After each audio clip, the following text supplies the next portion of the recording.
The search for the driver is on. There is no threat to national security, and there is no need for military troops in our major city. Officials in the state of Oregon pushing back as President Trump orders the National Guard to enter Portland. And they desperately needed a win, and they got one. The New York Mets keeping their dwindling hopes alive. Good evening and welcome to the 10 o'clock news. I'm Arthur Chien. The Mets won, but the victory by the Reds that you watch us now keeps the Mets on the very edge. It's not a good one. Fox 5's Jennifer Williams is here to explain how tight this is all getting. Hey, Jen. Living on the edge, as you just saw right here on Fox 5, the Mets beat the Brewers 7-4 to remain tied with the Mets for that final NL wildcard spot. Don't forget, Cincy owns the tiebreak, but the good news is the Mets are still alive heading into the finale of the regular season on Sunday, and it's only natural.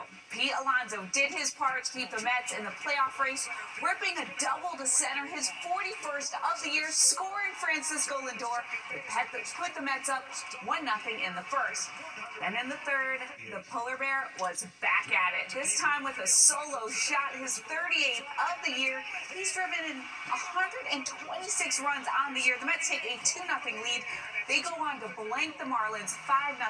They are once again tied with Cincy. Here's how the Mets are feeling heading into the season finale. I mean, you feel good. Obviously, not ideal, right? We put ourselves in this position, but you're going into 162 and with a chance to clinch a playoff spot. So, enjoy today and then get ready for tomorrow. A key to that win, a solid outing from Clay Holmes. Holmes lasted 6 shutout innings today, a fantastic start for the former reliever. Sean Manaea will take the hill for the Mets tomorrow, and the club will piece together 9 innings from there. The Yankees are in a chase of their own, and I will have more on that later in sports. Arthur? My heart can't take it. All right, thanks very much, Jen. Well, let's take a live look outside right now. Showers are rolling into parts of the tri-state at this moment. Sunday is still looking good with more summer-like temperatures on the way, hopefully. Audrey Puente joins us now with our first look at the weather. Hi, Audrey. Hi there, Arthur. Yes, we have rain that has now moved into the tri-state area and will overspread much of the region as we move further along through the overnight hours. The good news is those rain showers will clear out by tomorrow morning. We'll start off with some early clouds, but we will see plenty of sunshine for the second half of your weekend here. We're also expecting some warm temperatures, too. Highs will be moving close to the mid-80s in parts of the area tomorrow, and we actually have a nice weather week ahead of us going into next week. So 70 degrees right now in Central Park. We're now seeing some rain showers. Same thing out at LaGuardia with the temperature of 72. We're at 70 in Atlantic City, also reporting rain here, and we see the showers here on the radar. A lot of it is really off towards our south. That's where we've seen most of the rainfall, but now we're seeing those showers kind of creep across Long Island, heading up towards the Hudson Valley too. They're widely scattered, but should you get caught in one of them, you want to have your umbrella handy, and they are producing some slick roadways across parts of the area at this late hour. Zooming on into Long Island a bit here, you can see on the North Shore, from Coram on towards the Sound here, we can see steady rainfall around the LIE, north of Brookhaven too, also extending westward here, heading towards Comac, Long Island too, and these showers will be moving over the Sound, heading over towards Connecticut. Into New Jersey, a couple of showers here, just looks like they're moving northeast though, so they'll be heading north towards, let's say, Staten Island, over towards southern Manhattan too, and a couple of showers are kind of sprinkling parts of the Hudson Valley too. We kind of need the rainfall. We're running about almost 7 inches below normal for this time of year. That's leaving us in a moderate drought here in the 5 boroughs. So for the rest of the evening, there will be the threat of those scattered showers overnight, but things will clear out quickly in the morning, and we're in store for a really nice Sunday. I'll have the details coming up. Arthur? All right, thank you, Audrey. Well, a Brooklyn community is heartbroken tonight after a woman who was simply out riding her bike never made it back to her home. A driver mowing her down and then not calling for help but taking off. The search is on for the suspect tonight, and Fox 5's Duarte Geraldino has the latest on all this from East Williamsburg. They say a driver of a blue Tesla left a woman dead at this intersection, and that has a lot of people who live around this area shocked and disgusted. That's devastating, especially if she has children and family, so, wow. For much of Saturday, police were parked at the corner of Marisol and Lowermore Streets, pulling over drivers they thought were breaking traffic laws. It's the same place where at about 2:36 Saturday morning, investigators say 32-year-old Alexandra Huggins was struck and killed. It makes me sad, and I drive, so I know that it can be really easy, and I just wish people were less aggressive and paying more attention. It was still dark when Huggins was hit. She lived more than 2 miles away in Fort Greene. Investigators say she was riding her bike south on Lorimore when a blue Tesla heading west on Marisol hit her. Cyclists told us crashes like this are far too common. I feel like that's pretty common out here. I've been hit by a few cars, and I've never personally had... The only time the person stayed is because they were in front of, like, their boss. So, I mean, I've been hit and run before. I mean, this is just a terrible, terrible tragedy. Everyone deserves to get home safe in New York City. Charlie Baker is with the advocacy group Transportation Alternatives. He says tragedies like this often come down to the way streets are designed. Unfortunately, that's how we end up with dangerous streets like this one and more dead New Yorkers. When police found Huggins, she was unresponsive. She was rushed to Woodhull Hospital where she was pronounced dead. And once again, police still have not caught the driver of that blue Tesla. They're working several leads, and they're also increasing the police presence at this intersection to send a strong message to the community. In East Williamsburg, Duarte Geraldino, Fox 5 News. Also in Brooklyn tonight, a man's facing charges for allegedly trying to rape a 13-year-old girl.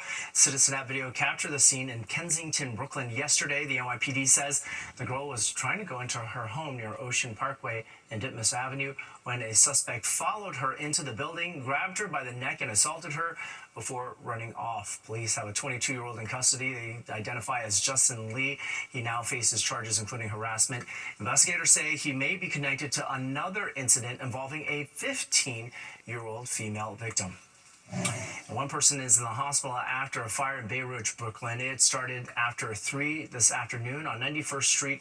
It was on the second floor of a building. Citizen App was on that scene as well. Firefighters rescued one person from the fire. No word on their condition. The cause of the fire is now under investigation. And developing news we've been following all day, the National Guard being deployed to another U.S. city, this time Portland, Oregon. President Trump says ICE agents need protection there and that he will authorize full force if necessary to handle what he calls domestic terrorists. Fox 5's Meredith Gorman is live in the newsroom with the latest developments and reaction from officials there. Meredith. Arthur, President Trump said Saturday he will send military troops to Portland, Oregon, a city he described as war-ravaged. He says the move is to protect immigration and customs enforcement facilities he claims are being targeted by Antifa and other domestic terrorists. Now, Trump took to Truth Social earlier today, writing, quote, "At the request of Secretary of Homeland Security Kristi Noem, I am directing Secretary of War Pete Hegseth to provide all necessary troops to protect war-ravaged Portland and any of our ICE facilities under siege from attack by Antifa and other domestic terrorists. I am also authorizing full force if necessary. Thank you for your attention to this matter." The announcement comes after scenes like this when protesters descended on an ICE facility in Portland September 1st. Federal agents responded with chemical sprays and pepper balls. The clash lasted more than 12 hours. Trump had recently threatened to send troops to Portland, and now he's followed through. Just hours ago, Oregon leaders responded to this. Now, Portland Mayor Keith Wilson said he's open to federal support, but not if it involves deploying the military. Governor Tina Kotek also pushed back, saying troops should only be used in what she calls real emergencies. In my conversations directly with President Trump and Secretary Noem, I have been abundantly clear with them that Portland and the state of Oregon believe in the rule of law, and we can manage our own local public safety needs. There is no insurrection, there is no threat to national security, and there is no need for military troops in our major city. Imagine if the federal government sent hundreds of engineers or teachers or outreach workers to Portland instead of a short, expensive, and fruitless show of force. No word yet on when troops will arrive in Portland, but President Trump has already deployed forces to Los Angeles, Washington, D.C., and Memphis, and he says more cities could be next. Arthur? Thank you very much, Meredith. Well, the Trump administration now is urging the Supreme Court to enforce his birthright citizenship order.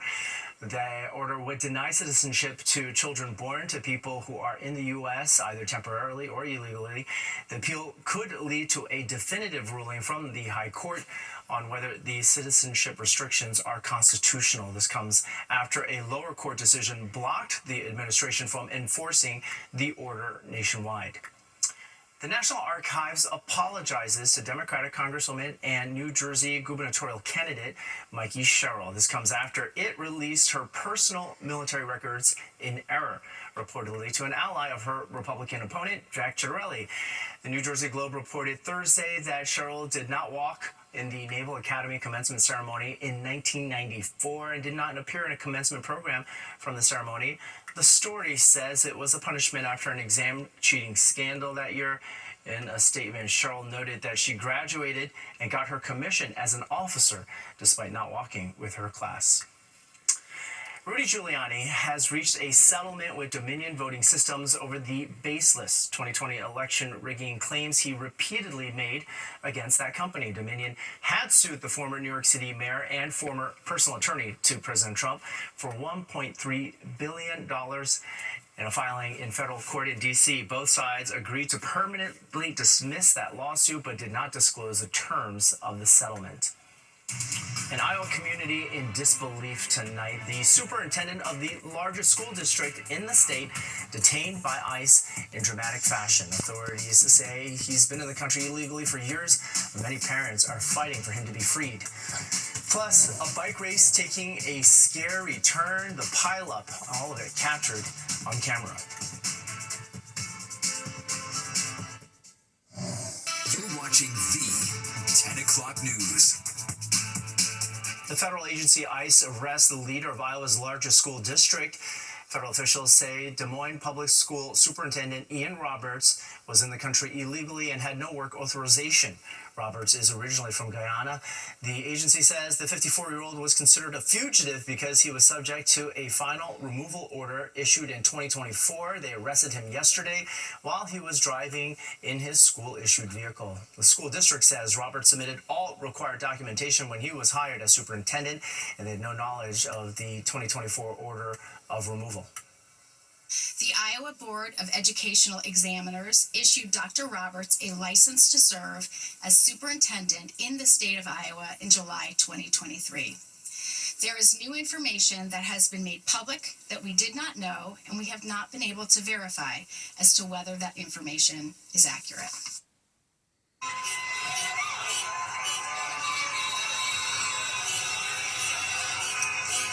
This was last night. People gathered outside the federal building in downtown Des Moines demanding Roberts be released. The Des Moines Register reporting tonight Roberts has been placed on paid administrative leave following his arrest. A U.S. citizen is suing the U.S. government for millions of dollars after an immigration raid at his business. This was in California. Video shows ICE agents grappling with the 79-year-old at his car wash in L.A. Rafaela Shahed sustained broken ribs, chest and elbow injuries, and traumatic brain injury symptoms. The U.S. citizen says his civil rights were violated and is seeking $50 million in damages. A Department of Homeland Security spokesperson says Shahed was arrested for assaulting and impeding a federal officer. Now, take a look at this video. Bicyclists in the Chicago street were involved in a painful-looking pileup after a cyclist crashed into a wall. That crash set off a chain reaction of collisions that wiped out at least half a dozen competitors in the annual Chicago Grit cycling race. According to the event's website, Chicago Grid includes 10 races, 10 days, featuring tight corners, insane speed, and a party atmosphere. Not a party today, though. Time for our weather now. That's a party. That's something to celebrate. Audrey Fuente's got that for us. Hey, there were a lot of folks out there enjoying today's nice weather. We did have temperatures that were a bit above normal for this time of year. 79 was our high temperature in Central Park, and that's only because we had the cloud cover in place. Had it been full sunshine, we likely would have made it into the 80s right here in the city. This morning we start off with 66 degrees. The record high in the state, 90 degrees. That was back in the 1930s, and it's been as cold as 41 degrees. That was set back in 1947. So right now we're holding on to 70 in the park, at 71 in Islip, and 71 also in Bridgeport. A little cooler out towards East Hampton. You're checking at 64 degrees, and we're finding 60-degree readings up towards White Plains, Poughkeepsie, Monticello, and over towards Sussex as well. The winds not too bad. They're relatively light. They should stay that way for the rest of the evening, and they're now coming out of the east, coming in off the ocean. Looking at our shower activity here on the radar, and there's lots of it happening now. We see the showers now invading the tri-state area, and some of them are coming down pretty moderate. We see the brighter shaded tones here. For the most part, it's been on and off light showers, but now we're starting to see more intense values here across Long Island, the Long Island Sound, and pushing into Connecticut too. The Jersey Shore is also experiencing some steady rainfall. That's also shifting northeastward here and will plague the same areas that I just mentioned. But off to the west, we can see the drawing line coming in here across western New York and western Pennsylvania. That will slowly work its way eastward tonight. And the good news is a lot of this will be out of here by tomorrow morning. So our Sunday should be salvaged quite nicely. We have a warm front that's lifting to the north here. There's also a cold front coming in from the west. We're also watching this area of low pressure along the mid-Atlantic region here. This is also helping to throw back some moisture into the region. But high pressure is going to come in from the west, and that's going to clear us out by the time we get into the midday hour tomorrow. So here it plays out on our future cast. We have those rain showers across the region. Again, they could be moderate at times during the overnight hours, but a lot of this will shift eastward. And then here we are at 7 a.m. We will break up with some mix of sun and clouds tomorrow morning. There could be an isolated shower along the coast very early, but then things clear up quickly, and by lunchtime, we're going to break into full sunshine, and that's going to help warm us up tomorrow. We're looking at highs mostly in the low to mid-80s in many spots. The exception will be across the east end of Long Island and the Jersey Shore, where your numbers will probably top out in the middle to upper 70s. Then everything kind of clears the coast by tomorrow night. Monday, we start off the week very nice, plenty of sunshine. High pressure works its way in from the west, giving us those beautiful blue skies. And then as we go into Tuesday, we're expecting dry weather, but now we kind of see a veil of clouds coming in here from the south. That's the northern fringe of what could possibly be our next tropical system that'll be coming up the east coast. We'll talk more about that in the next half hour. 66 degrees is the overnight low for tonight in Central Park. We'll be in the 50s in some of the suburbs. If you're planning to head to the Tunnel to Towers run walk tomorrow morning, it looks like we'll be just fine. We'll break into full sunshine. No worry about rain. We'll start out maybe just a few clouds early, but that's about it. Temperatures will be nice for the run, mostly in the low 70s. Then as we go into the work week, we're looking at a nice start to the week on Monday with a high of 80 degrees. A few more clouds on Tuesday, especially to our south. On Wednesday, it turns much cooler. Check out those highs, only in the 60s for the second half of the week. Definitely going to give us a taste of fall. We are officially in the season, and the chill will be arriving by the end of the week. Arthur, over to you. All right, we need tomorrow to be good, and you pointed out exactly why. Thanks so much, Audrey. Well, the Tunnel to Towers 5K Run and Walk in New York City, as Audrey mentioned, kicks off in the morning. And in anticipation of it, a special pop-up was up and running itself in Lower Manhattan. Organizers say they wanted to create a shop so that everyone taking part in the run walk could have fun, check out merchandise while picking up their bibs ahead of the big day. Organizers estimate 40,000 people will be taking part this year. It's not just a run. You're doing it to remember 9/11 and never forget 9/11. Did you guys get your... Representatives from Arizona Ice-T will be at the finish line to greet participants, and the Guy Fieri Foundation is also partnered with the Tunnel to Towers Foundation to feed thousands of participants this weekend. Fox 5 is also a sponsor of the Tunnel to Towers 5K Run and Walk. Fox 5 is your go-to for continuing coverage of the 24th annual Tunnel to Towers 5K Run and Walk. We're producing a 1-hour special on Friday, October 3rd at 7 p.m. right here on Fox 5, which will re-air Sunday, October 5th at 12 a.m. There's also going to be a showing on My 9, not to be left out, Saturday, October 4th, and Sunday, October 5th at 7 p.m. It was a harrowing accident on the water, caught on camera.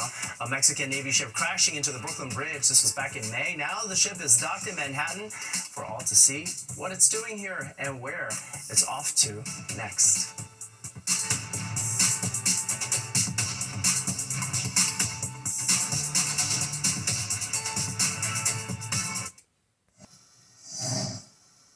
Might be wise to check your fridge. Health officials are warning tonight that some food products may contain a dangerous bacteria. The USDA says some Heat and Eat Pass products sold through Walmart and Trader Joe's may contain listeria. The health alert includes Trader Joe's Cajun-style blackened chicken breast fettuccine alfredo, as well as market-side linguine with beef meatballs and marinara sauce sold at Walmart. The products may be linked to a listeria outbreak that has killed 4 people and sickened at least 20 others. Officials say to either throw the items out or return them to the store.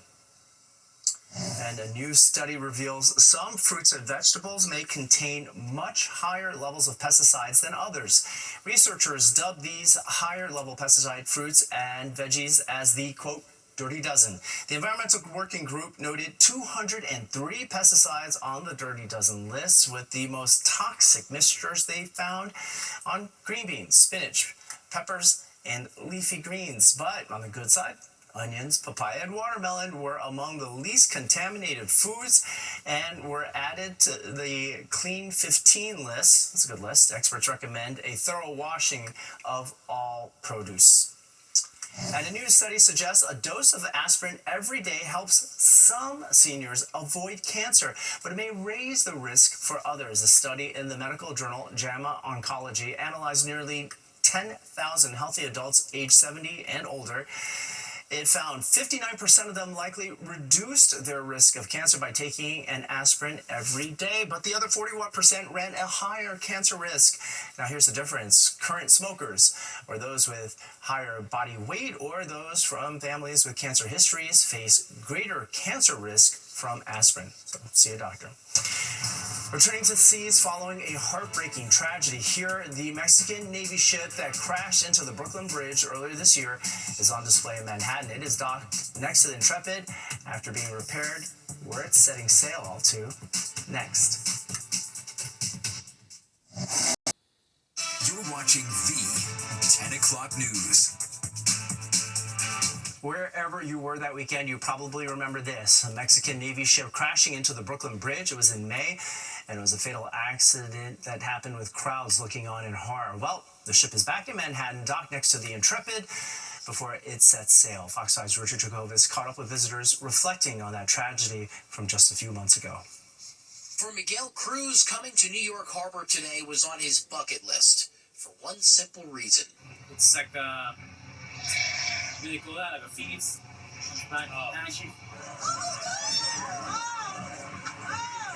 It was back in May when the Cuauhtémoc, a Mexican Navy training vessel, slammed into the Brooklyn Bridge, killing a sailor and a cadet on board. And after spending more than 4 months at a Staten Island shipyard, the Cuauhtémoc is once again about to make sail. Part of my country, right? Mexico. I'm happy because it's the first time I see the Marines here. Those crew members are back on board ahead of its next voyage, with the Mexican Navy saying that every mast, rope, and sail has been put to the test. Meanwhile, the NTSB had said at the time of that crash that the ship had accelerated in the wrong direction while sailing away from the South Street seaport. But a full investigation would still take years to complete. The ship, according to the South Street Seaport Museum, was built in Spain back in 1981.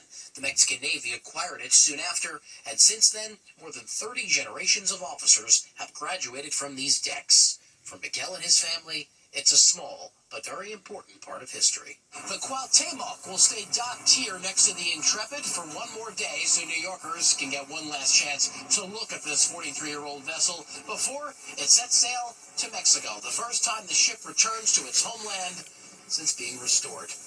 We're up here 86 on the west side. Richard Jacobus, Fox 5 News.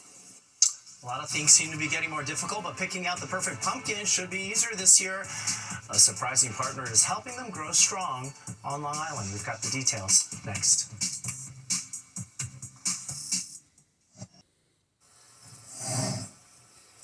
It may still feel like summer, but Audrey's right when she says it is fall, and if you want to get into the spirit of the season, it might just be time to start thinking about getting your hands on some perfect pumpkins. Fox 5's Jody Goldberg shows us how this year's crop is shaping up.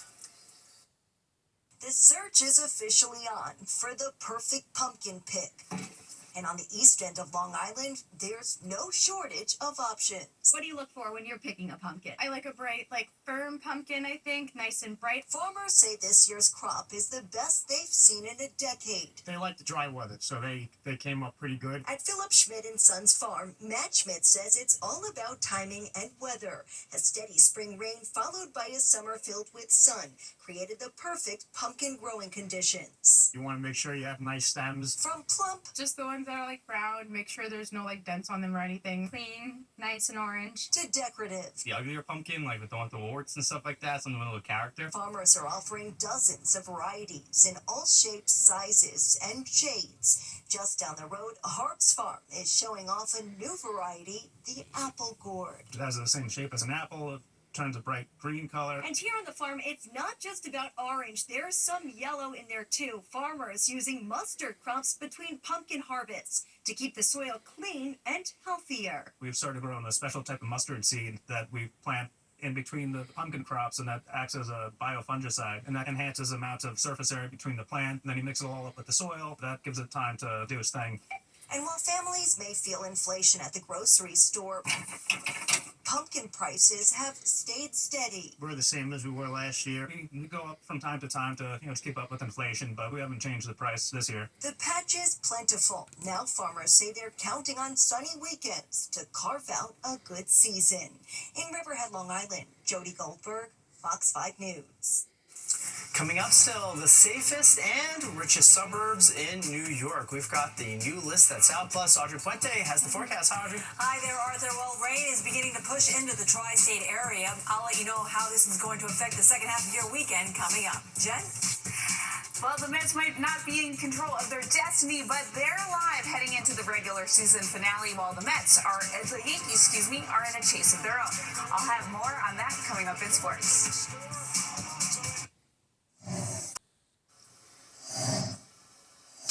A new study is revealing New York's safest and richest suburbs. Go Banking Rates looked at data from the U.S. Census, the FBI, and other sources to come up with a list of areas where high household incomes meet low crime rates and high livability.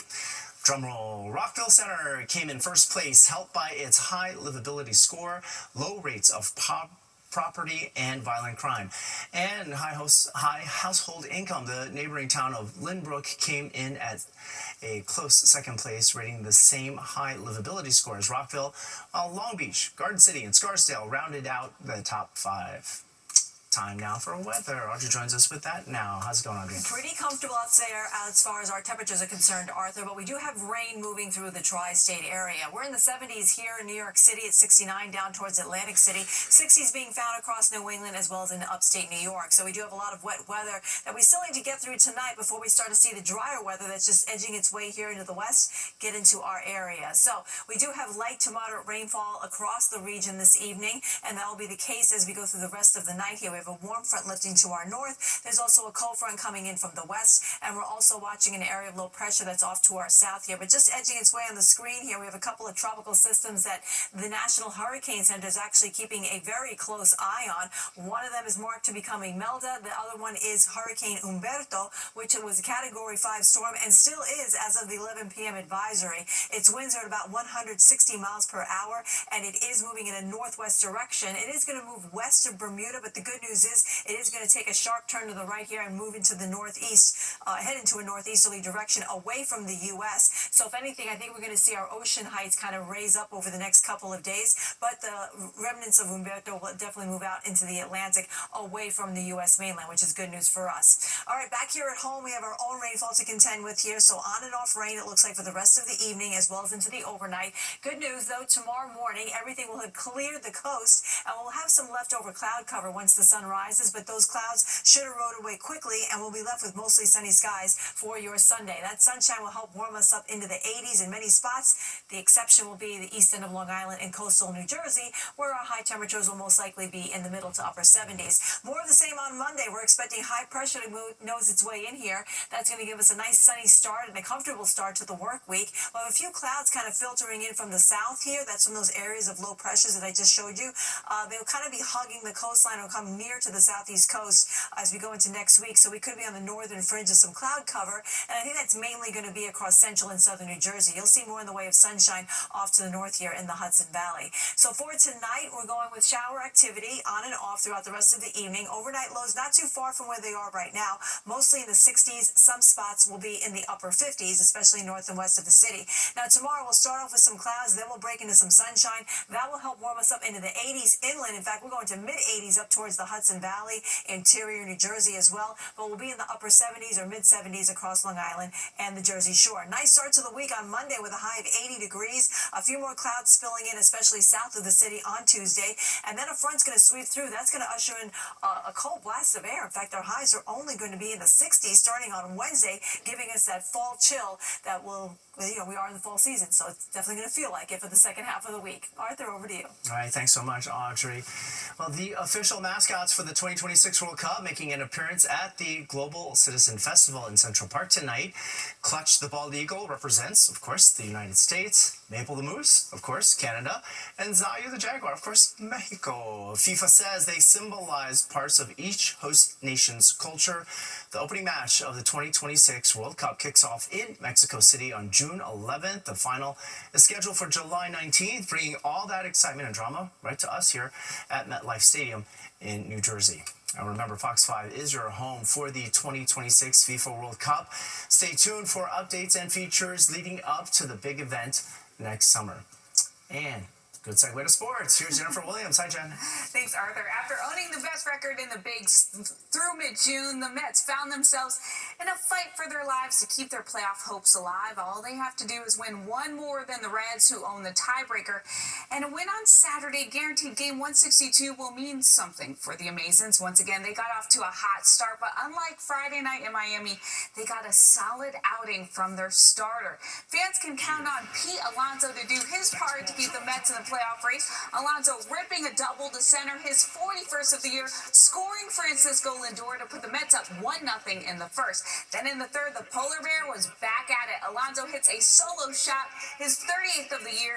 He's driven in 126 runs on the year. The Mets take a 2-0 lead. As I alluded to, their pitching held the lead. Clay Holmes threw 6 scoreless innings. He pitched so well, manager Carlos Mendoza said they kept him in an inning longer than they had planned. Edwin Diaz finished the job as the Mets shut out the Marlins 6-0. Now with the Reds topping the Brewers 7-4 tonight, the two clubs remain tied for that final wild card spot. I was just feeling good pregame, I'm wearing Juan Soto socks. I put on Francisco Lindor's eye black, and then I use Brandon Nimmo's lotion. So I just all my teammates, I'm just really thankful for the good vibes. Definitely felt good. It's a game we had to win today, and we just went out there and kind of gave them all. But I think once we finish the job, get here in the playoffs, it'll be a little bit more satisfying. Yankees hosting the Orioles, and the Bombers put on another power display. In the first, Aaron Judge goes deep again, hitting his 53rd home run on the year, 9th in the last 16 games to put the Yanks up 1-0. Then in the second, the other half of the Yanks bash brother, Giancarlo Stanton, hit his 24th homer on the year, another solo shot that put the Yanks up 2-0. It's the 59th time the two have homered in the same game. That's the second on the Yankees' all-time list, behind Babe Ruth and Lou Gehrig, who did it 75 times. Yankees beat the Orioles 6-1. Now the Yankees have won 7 straight and now await the outcome of the Jays game against the Rays in Toronto, with the AL East race hanging in the balance.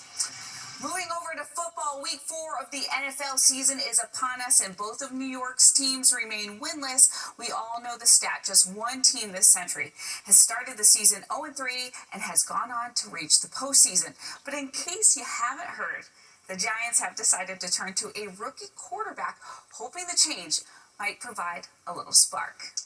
Genesis presents the Sunday Football Preview. We'll get the start Sunday. Big Blue benching the veteran Russell Wilson in favor of their 22-year-old QB, with an undefeated Chargers squad coming to MetLife. Giants fans are hoping for the second coming of Eli Manning, who, like Dart, was drafted by the franchise out of Ole Miss. Here's how the 25th overall pick plans on taking advantage of the opportunity ahead of him. I'm just going to lay everything I have on the line. It's just the way that I play the game. When I step in between those lines, nothing else in the world matters to me except doing everything that I can to win. As the Jets search for their first win of the season, Gang Green will have their starting quarterback back in the lineup against the Dolphins Monday night in Miami. Now, earlier today, head coach Aaron Glenn said Justin Fields has cleared concussion protocol. Fields was cleared late Friday night by doctors and was injured in the team's Week 2 loss to the Bills when his head slammed to the turf on a fourth quarter hit by defensive end Joey Bosa, forcing him to miss Week 3's action in Tampa. Here's more from Fields on being sidelined. With this concussion shot, which was my first, there's some days you feel good, and some days the symptoms come right back. So, but right now I feel good, and hopefully I continue to feel this way when Monday comes. Sunday Football Preview is brought to you by your local Tri-State Genesis retailers. Welcome to Genesis. And NYCFC beat the Red Bulls in the latest edition of the Hudson River Derby. And buckle up for Sunday, but fear not, I'm filling in tomorrow night on Sports Extra, so I've got you covered. We'll be right back after the break. Excuse me, I'm ready to order. Oh, sure. Oh yeah, some tell us he's a little crusty. A Long Island pizzeria owner is turning the tables on his customers, poking fun at some of the orders he gets. So we wanted to see if he could get salty with our Jody Goldberg.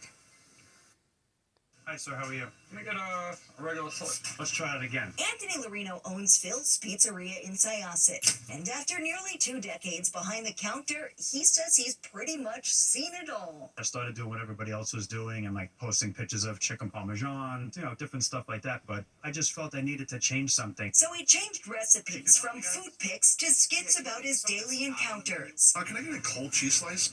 What kind of drinks you guys carry? We carry Pepsi products. All right, perfect. Can I get a small Coke? From strange orders They want us to cut the pie, but not the pepperoni. to the so-called regulars. Can I get my usual, please? What's your usual? Like, I had 500 customers in the last 3 days. Customers who can't make up their minds. Why is the door open? I'd like to see what kind of soda I would like to buy. Why do you think the door is made out of glass? Can I help you?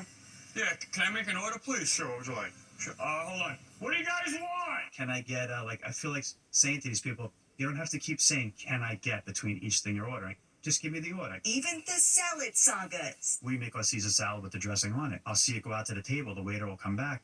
They're like, oh, they want the dressing on the side.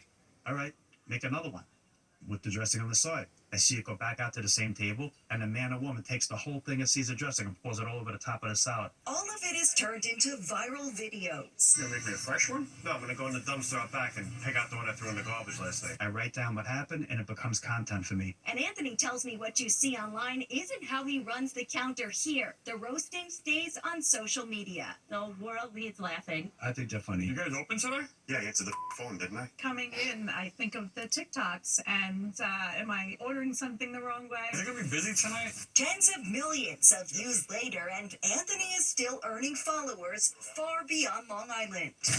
People come here every day. I must take about a dozen pictures with people. As for the haters, We're actually making fun of our own job, what we have to deal with. We're not making fun of the person. Anthony says the best topping on his menu Excuse me, I'm ready to order. Oh, sure. is humor with every slice. What can I get for you guys? In Syosset, Long Island, Jody Goldberg, Fox 5 News. Okay, we'll be right back after the short break. Let's leave you with a smile tonight. The weather may not be showing it in our area, but here's another sign of the season. Animals at the Milwaukee Zoo getting some treats. Kinnikune pigs and Amur tigers chowing down on pumpkins provided by the zookeepers. And by the way, the Kinnikune pigs are native to New Zealand and are friendly and loving towards people. This is according to the zoo's website. They didn't say anything about the cat, though. That's all we've got for this Saturday night. I'm sure it's friendly. Thanks for being with us. I'm Arthur Chien. We are back here tomorrow. Hope to see you then. In the meantime, have a fantastic night.